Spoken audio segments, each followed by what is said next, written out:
अम्ल एवं क्षार और लवण। इस चैप्टर में सबसे पहले हम क्या डिस्कस करेंगे, देखिए इस चैप्टर में कई सारी चीजें पढ़ने को हैं कि अम्ल क्या होते हैं, क्षार क्या होते हैं, लवण क्या होते हैं, संसूचक क्या होते हैं।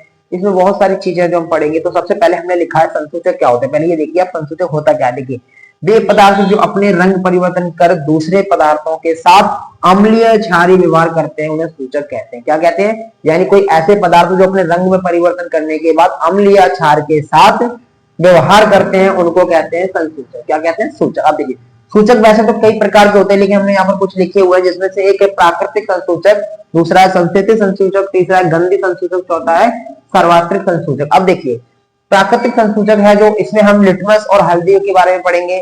संश्लेषित संसूचक यानी केमिकल के बारे में पढ़ेंगे। गंध सूचक यानी कि जो गंध देने वाले जैसे लौंग, प्याज, इन सब के बारे में पढ़ेंगे। सार्वत्रिक सूचक जिसमें क्रिया वगैरह विक्रिया जो करते हैं उनके बारे में पढ़ेंगे। ठीक है। इसके अलावा इसमें है अम्ल एवं क्षार के रासायनिक गुणधर्म।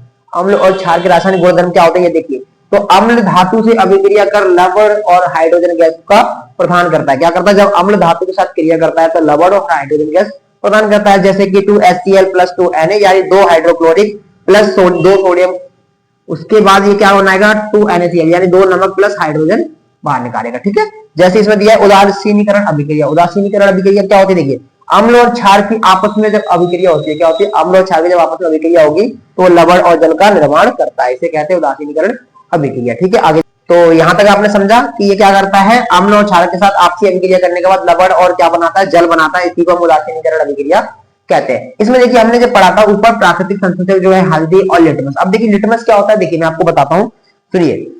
लिटमस में होते हैं यानी लिटमस जो होते हैं वो बिलिय बैगनी रंग का संजक होता है। क्या होता है? जो लिटमस होता है वो बैगनी रंग का रंजक होता है। कैसा होता है? बैगनी रंग का। और ये थैलाफाइटा समूह नामक के पौधे से मिलता है। कहां से मिलता है? एक पौधा होता है थैलाफाइटा समूह के, लाइकेन के पौधे। किसके होते हैं? लाइकेन के होते हैं। थैलाफाइटा समूह का पौधा होता है ये। इससे क्या होता है? लिटमस विलेन जब ना तो अम्लीय होता है ना ही क्षारीय होता है, इसका रंग जो होता है वो बैगनी होता है। कैसा होता है? जो लिटमस विलेन होता है वो ना ही अम्लीय होता है ना ही क्षारीय होता है, ये कैसा होता है? बैगनी रंग का होता है। ठीक है। लिटमस पत्र 2 रंग का होता है, एक होता है लाल एवं नीला। कौन कौन सा होता है? लाल एवं नीला। अब देखिए जो अम्ल होते हैं वो नीले लिटमस पेपर को लाल कर देते हैं। कैसे कर देते हैं? लाल कर देते हैं। कौन? अम्ल। और जो क्षार होते हैं वो लाल लिटमस पेपर को नीला कर देते हैं, उसका अपोजिट करता है, यानी लाल लिटमस पेपर को नीला कर देता है। यहां तक समझा आपने? ठीक। अब देखिए अब है हल्दी। और हल्दी क्या होता है? देखिए हल्दी पीले रंग का होता है, आपको पता है, घरों में आपके होता है, पता है। हल्दी भी एक प्रकार का प्राकृतिक सूचक है।